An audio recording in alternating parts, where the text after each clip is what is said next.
Bienvenue sur notre chaîne Innovation Managériale, la première chaîne qui vous parle du management de demain. Bonjour, Bonjour Michel. merci de nous accueillir de nouveau pour la suite de ces épisodes, de ces podcasts. On en est au 10e épisode. Le précédent était sur la résilience, le prochain sera sur l'assertivité, et puis celui qui nous intéresse aujourd'hui, c'est l'épanouissement. Et comme tu nous as proposé cette méthode dès le départ, avec ces phrases qui plantent bien le décor, je les lis. Nous ne sommes pas les seuls responsables de ton épanouissement professionnel, bien que nous y accordions de l'importance. Si tu es démotivé ou que tu ne te sens pas bien, dis-le nous pour que nous puissions ensemble rechercher des solutions. Oui. Donc effectivement, je propose ce principe parce que, comme on l'a vu dans un précédent podcast, je me suis toujours interrogé sur les raisons pour lesquelles on pensait qu'il n'était du ressort exclusif de l'entreprise de contribuer au bonheur. Quand on est dans une culture de la co-responsabilité, on part du principe que tout le monde est responsable, donc cette responsabilité, elle appartient aussi, de mon point de vue, aux salariés, aussi bien qu'à l'entreprise. Ça signifie quoi, épanouissement ? Alors, j'ai mis volontairement le mot épanouissement parce qu'en fait, il y a un doux mélange de plusieurs mots. On parle de bonheur, on parle de motivation, on parle de plaisir, on parle de satisfaction. Et moi, j'ai vraiment voulu faire la différence entre toutes ces notions. Et j'ai déjà, dans un premier temps, différencié deux notions qui me semblent importantes. La notion de bonheur et la notion de plaisir. La notion de bonheur, le bonheur est développé par de la sérotonine, donc ça calme et ça apaise. Je suis heureux quand je me balade sur la plage et que j'assiste au coucher de soleil.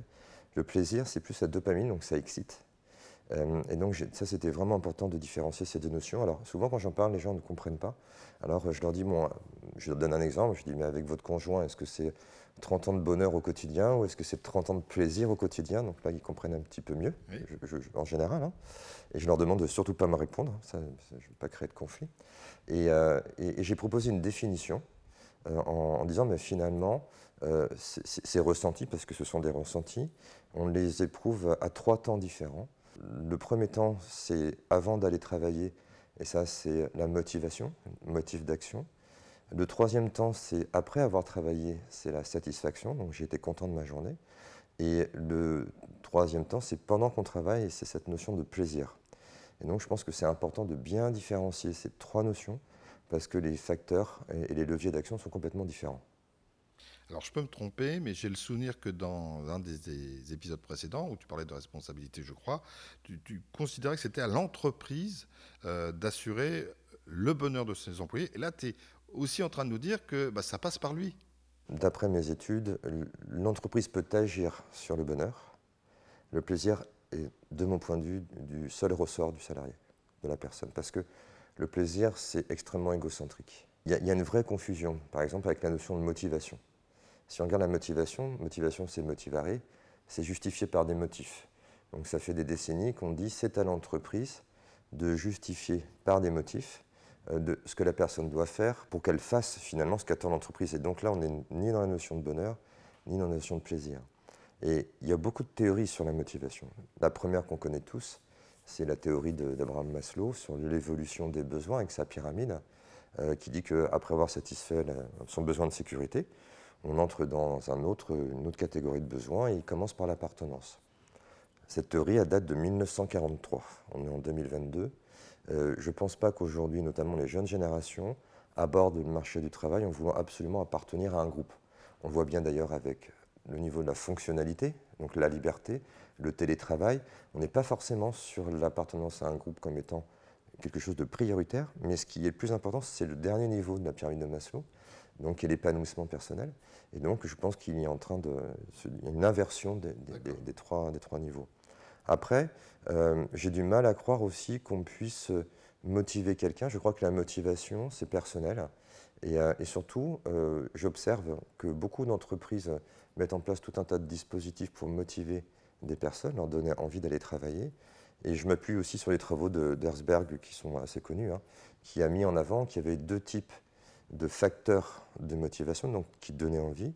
Des facteurs extrinsèques, où là on va aller voir les conditions de travail, on va aller voir même la rémunération, qu'ils appellent les facteurs d'hygiène. Et puis des facteurs intrinsèques, qui sont en fait les moteurs de la personne. Et ce que met en avant Herzberg, c'est que quand vous agissez sur des facteurs extrinsèques, vous ne motivez pas la personne, vous évitez de la démotiver. Donc c'est complètement différent. Et d'ailleurs, il y a des travaux récents qui ont émergé avec Deci et Ryan qui disent, mais en fait, ce n'est pas l'appel de motiver quelqu'un, un être humain est déjà auto-motivé. C'est le système qui le démotive. Donc c'est pour ça que ce qui est intéressant, c'est d'identifier ce qui peut démotiver une personne plutôt que de vouloir absolument le motiver. Motiver à quoi, finalement? À faire ce que l'entreprise attend. Mais est-ce que le travail, si on continue, a été prévu pour être une source de bonheur? Si on regarde l'étymologie du mot travail, ça vient de tripalium, qui est un instrument de torture. Moi, je l'ai vu, c'était pas très glorieux. Donc, on ne peut pas dire qu'on soit vraiment dans la motivation, dans le plaisir. Il n'y a pas qu'en France, d'ailleurs. En Espagne, c'est labor. Vous allez en Irlande, ça vient d'esclavage. Donc, c'est quand même des connotations assez négatives. Mais en tout cas, c'est sûr que par défaut, l'entreprise n'est pas un lieu dont la raison d'être est de procurer du bonheur et du plaisir aux êtres humains. C'est beaucoup mieux, bien évidemment. L'entreprise a pour vocation de faire de l'argent pour être pérenne. Donc ça interroge sur la place du travail dans sa vie et ça interroge également si le travail doit être obligatoirement une source de bonheur ou de plaisir. D'ailleurs, quand on regarde les sondages, en moyenne, si je schématise, 80% des salariés estiment être heureux, donc c'est retenu, seulement 20% des salariés estiment éprouver du plaisir. Alors, épisode sur l'épanouissement, on parle beaucoup de bonheur, de plaisir, tu nous fais le distinguo exactement entre l'un et l'autre. Et puis on a constaté depuis déjà un certain nombre d'années qu'il y a des lieux au sein même de l'entreprise qu'on va appeler de détente, de divertissement, des baby-foot, par exemple. T'en penses quoi? J'en pense qu'on a eu une grosse période avant la Covid. Donc on voit maintenant que par exemple, pendant le confinement, les baby-foot ont été un peu désertés. Et donc je me suis interrogé sur ce phénomène-là avec les chefs happiness officers en disant est-ce que c'était vraiment ça la solution? Et j'ai posé une question pendant des années à des milliers de personnes et je leur demandais de me dire ce qui leur procurait le plus de plaisir au travail pour voir si le baby-foot pouvait y concourir ou les toboggans ou je ne sais trop quoi. Et je me suis rendu compte qu'il y avait plein de réponses complètement différentes que j'ai classées en 4 catégories. La première catégorie, ce sont des facteurs qui sont liés aux conditions de travail. Et là, on retrouve des lieux de détente, etc. Vous avez une deuxième catégorie qui sont liées à l'entreprise, où les personnes vous disent moi j'éprouve du plaisir à travailler pour telle ou telle entreprise parce qu'elle est prestigieuse, parce que j'aime ses valeurs, j'aime ses projets. Donc ça c'est vraiment lié à l'entreprise. Donc ça c'est les deux premières catégories. Et puis ensuite on a deux autres catégories. La troisième qui est liée à la relation aux autres. Moi mon plaisir c'est d'être avec les autres. Et donc là c'était intéressant parce que comme on l'a vu avec le podcast sur l'esprit d'équipe, on voit bien l'importance d'être avec les autres, et notamment avec l'hormone qui est l'ocytocine, qui est développée. Et le dernier, ce sont des facteurs qui sont liés à l'activité en tant que telle. C'est-à-dire, mon plaisir, il est procuré par la création d'un projet, par la négociation avec mes clients, etc. Donc on est vraiment sur l'activité. Quand on agrègue toutes les réponses, on se rend compte que ce qui procure le plus de plaisir, ce sont les activités. Ce qui est assez paradoxal parce que toutes les entreprises s'engagent sur l'amélioration des conditions de travail, sur donner du sens par les projets, mais ça représente moins de 10% au total des réponses. Pourquoi? Tout simplement parce que le plaisir, c'est égocentrique, c'est de la dopamine. Donc en conclusion sur cette étape-là, je dirais que si vous voulez limiter le stress, améliorer les conditions de travail et donner du sens, éventuellement, si vous voulez augmenter le plaisir, à ce moment-là, créer les conditions de la convivialité et puis mettez les personnes à la bonne place. Ça atteindrait dans ces cas-là ce qu'on appelle le flow. Le flow, c'est le fait de ne pas voir passer la journée tellement on s'éclate. Alors tu sais de quoi tu parles quand on évoque le plaisir, parce que tu as écrit certains livres sur le plaisir. Pourquoi déjà tu as été amené à le faire? Et avec le recul, qu'est-ce que tu en penses maintenant? Alors moi je pense que le vrai sujet, puisqu'on a beaucoup d'informations sur la motivation, sur la satisfaction de ça, je crois que le vrai sujet à venir c'est le plaisir. Parce que le plaisir étant un sentiment égocentré, colle bien avec le niveau fonctionnalité où on est vraiment dans de l'individualisme. Donc je pense que c'est le vrai sujet sur lequel il faut travailler. Alors moi j'ai proposé un concept qui s'appelle les appétences parce que je me suis interrogé, je me suis demandé pourquoi dans ma vie j'ai commencé par faire un métier que je détestais. Je suis désolé, ça s'appelle la comptabilité. Et comme je n'étais pas très doué à l'école, on m'a dit tu sais compter, tu seras comptable. On a un même parcours. Donc, voilà, on a le même parcours. Regardez d'où on vient, les G2. J'ai rien contre les comptables, parce qu'en général, ils me disent oui. Et en fait, je me suis dit qu'il y avait une différence entre la notion de savoir-faire et d'aimer faire. C'est pas parce qu'on sait faire qu'on aime faire, forcément. Je savais être comptable, mais je n'aimais pas ça. Et moi, ce qui m'intéresse, c'est qu'est-ce que je peux faire pour que les gens s'éclatent tout au long de la journée, soient contents de venir travailler parce qu'ils vont avoir une activité qui va provoquer de la dopamine et soient satisfaits d'avoir travaillé cette journée pour pouvoir après passer à leur vie personnelle. Donc j'ai proposé cette notion-là en partant du présupposé que ce n'est pas parce que je sais faire que j'aime faire. Et moi, ce qui m'intéresse, c'est plutôt de le prendre dans l'autre sens, parce que dans notre pays, pour accéder à un emploi, on va d'abord regarder ce que la personne sait faire, et ensuite on va voir si elle aime faire ou pas. Moi, je propose à l'inverse. On va déjà voir si le métier qui pourrait t'être proposé, tu aimerais le faire. Et si c'est le cas, on va t'accompagner dans l'acquisition des compétences. Et là, tu abordes le sujet sur les différences entre compétences et appétence, et c'est important. Oui, parce que l'appétence, c'est une aptitude, une capacité, c'est le terme que je propose. Avant, j'appelais ça talent, mais en talent, c'est une super compétence. Ce n'est pas des soft skills non plus. L'appétence, c'est vraiment une aptitude que vous avez naturellement, vous la connaissez, vous ne la connaissez pas. Peut-être que la vie ne vous a pas amené à la découvrir. Peut-être qu'à un moment donné, dans votre vie, vous aurez des appétences et après, vous ne les aurez plus parce que vous aurez fait le tour, qui est facile à mobiliser pour vous, alors que pour d'autres, ça peut être compliqué, qui vous provoque du plaisir, alors que pour l'autre, ça peut être de la souffrance, et qui généralement vous mène au succès. Donc j'ai travaillé là-dessus. Je vais vous donner un exemple d'appétence. La débrouillardise, faire plus avec moi, MacGyver, sans la coupe de cheveux. Eh ben, il n'y a pas de formation pour apprendre à être débrouillard. C'est une appétence, ce n'est pas une compétence. Et donc aujourd'hui, je travaille là-dessus en disant c'est très important quand vous recrutez une personne de s'assurer, d'aller explorer que le métier que vous allez lui proposer lui procurera du plaisir. Alors, si on fait là encore un petit arrêt sur image, mais qui est très proche dans le temps, on a eu cette période de confinement qui a changé pas mal de comportements, et on a constaté, et tu m'arrêteras si je dis des bêtises, que l'épanouissement pouvait devenir une quête par rapport aux travailleurs. D'où aussi ces départs plus importants qu'on a pu constater dans nos entreprises. Et par voie de conséquence, recrutement. Donc il faut aussi prendre ça en considération. Oui, en fait, comme je l'évoquais au tout début, le confinement a été l'occasion pour beaucoup de Français de s'interroger sur leur situation professionnelle. Et comme je l'avais dit, il y a 3 questions. Hein. Est-ce que mon travail fait sens? Est-ce que mon travail me plaît? Est-ce que je suis au bon endroit? Donc quand on est sur est-ce que mon travail me plaît, on assiste depuis quelques mois à une vague de départ d'entreprise où les salariés n'hésitent plus aujourd'hui, n'ont plus peur de dire ça ne me plaît plus, je m'en vais. Et en plus, on a aujourd'hui un soutien au niveau de la réglementation sociale, puisque une personne peut démissionner, percevoir ses allocations si elle a un projet. Donc on voit quand même cette grosse vague de départ. Et puis, de l'autre côté, on voit des secteurs qui sont pleinement touchés, qui ne parviennent pas à trouver de candidats. Je pense notamment à l'hôtellerie et la restauration, puisqu'on me sollicite pas mal dans ce secteur-là, ou la comptabilité. Enfin, j'observe plein de secteurs où les entreprises viennent me voir en disant on n'en trouve plus. Alors effectivement, ils ne trouvent plus de candidats qui ont les compétences. Et moi, je leur dis, si vous ne trouvez plus les candidats qui ont des compétences, ça peut valoir le coup d'aller chercher des candidats qui ont des appétences.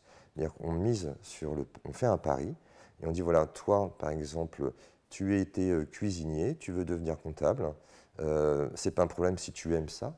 Et ensuite, donc, vérifier l'aimer faire pour pouvoir après aller sur l'accompagnement, sur le savoir-faire. Parce que si on prend par exemple 4 métiers qui n'ont rien à voir, paysagiste, décorateur d'intérieur, web designer ou cuisinier, ce ne sont pas du tout les mêmes compétences, mais ce sont les mêmes appétences. La créativité, l'originalité, voilà, on a vraiment des appétences qui sont communes. Et l'idée aujourd'hui, c'est d'aider ces personnes qui souhaiteraient se réorienter, se reconvertir, à trouver un métier qui serait source de plaisir, qui satisferait les entreprises qui sont en manque, de manière à ce que tout le monde y gagne. Dans la globalité, dans les faits, comment on pratique alors? Qu'est-ce que tu proposes? Plusieurs exemples. Il y a une pratique que j'aime bien chez Decathlon, encore Decathlon, hein, je suis désolé, mais c'est comme ça. Pour aider les personnes à prendre conscience de tout ça, ils ont une formation de 2 jours qui s'appelle Oui, j'ai des talents. Et chez Decathlon, le but, c'est de dire, bon, peut-être que tu as fait le tour de ton poste, peut-être que tu pourrais proposer autre chose chez nous. On va t'aider pendant 2 jours à révéler, à identifier ce qui te plaît, quels sont tes potentiels, etc. Et à l'issue de ces 2 jours-là, on invite les décathloniens en fait, à proposer un projet qui pourrait satisfaire à la fois leur plaisir et en même temps être bon pour l'entreprise. Donc je trouve que c'est intéressant, un peu comme chez Montessori, c'est-à-dire qu'on va mettre de côté tout ton vécu, tous tes diplômes, etc. On va partir de toi et on va essayer de t'aider à identifier ce qui te plaît et après on va voir si on peut satisfaire ce besoin. Il y a une autre pratique que j'aime bien c'est la matrice savoir-faire aimer faire, qui est notamment pratiquée chez Particio, petite entreprise toulousaine, où là, on peut le faire dès le recrutement ou lors des périodes d'évaluation, à savoir, on va prendre la description de poste, parce que comme je l'ai dit dans un précédent podcast, je ne remets pas en question les outils actuels. Et là, on va dire à la personne, tu pars de ta description de poste et tu vas me classer chaque activité de ton poste dans un cadran, donc 4 cases, un cadran à double entrée. Les activités que tu sais faire et que tu aimes faire, comme ça me permettra d'avoir connaissance de ta zone de plaisir et on verra comment la préserver. Ensuite, les activités que tu ne sais pas encore faire, mais que tu penses que tu vas aimer faire. Et là, je vais voir comment je peux t'accompagner. Après, il y a les activités que tu sais faire, mais que tu n'aimes pas ou n'aimes plus faire. Il faut qu'on en parle pour voir si on peut trouver des solutions. Et puis, pareil, les activités que tu ne sais pas faire et que tu n'aimeras pas faire. Là, il faut qu'on en parle aussi, parce que jusqu'à preuve du contraire, ça doit être fait. Donc, mais il y a plein de solutions possibles. Donc ça, c'est une matrice que je trouve très intéressante et qui est vraiment basée sur la co-responsabilité. Et puis, le dernier point, c'est chez Vitadom. C'est une entreprise d'aide à la personne. Ils ont créé le catalogue du plaisir au travail. Donc, c'est assez intéressant parce qu'ils disent, voilà, donc ce sont des agences d'aide à la personne, jeu au domicile, jeunes personnes âgées, etc. En général, les gens qui le font sont des gens qui aiment ce métier, mais qui n'ont, au bout d'un moment, peut-être plus de plaisir. Ça peut se comprendre, c'est assez vertueux. Et donc, le patron de Vitadom, Nicolas Barret, dit, voilà, moi j'ai identifié plein de petites missions qui ne peuvent pas faire l'objet d'une description de poste en tant que telle. Je ne peux pas embaucher là-dessus, mais c'est important, comme community manager, comme par exemple le fait d'aller à la rencontre de la presse et des médias pour faire de la promotion de l'entreprise. Et il a identifié un certain nombre de missions comme ça, et il a fait un lien avec les appétences. Il dit, voilà, si vous éprouvez pas ou peu de plaisir en ce moment, eh bien, vous avez la possibilité de pouvoir réaliser une petite mission et on va vous aider avec la notion d'appétence. C'est-à-dire, si tu aimes la créativité, l'originalité, voilà le type de mission qui pourrait. Il y a une récompense même financière derrière. Voilà. On a appelé ça les petites bulles d'oxygène. Très bien, Francis. Le prochain épisode, c'est l'assertivité. Juste peut-être pour nous donner une piste, pourquoi l'assertivité après cet épisode de l'épanouissement? Tout simplement parce que je peux éprouver du plaisir dans mon travail. Il faut aussi que j'éprouve du plaisir avec les autres. Et donc, c'est le contenu du prochain épisode qui est l'assertivité. Merci beaucoup, Francis. Merci, Michel. Toutes ces informations, n'oubliez pas, vous pouvez les retrouver également sur la chaîne YouTube, si vous la regardez, donc vous êtes au courant, mais aussi sous forme de podcast, bien évidemment, et puis de vous nourrir des précédents épisodes en attendant le prochain sur l'assertivité. À bientôt. À bientôt, Michel.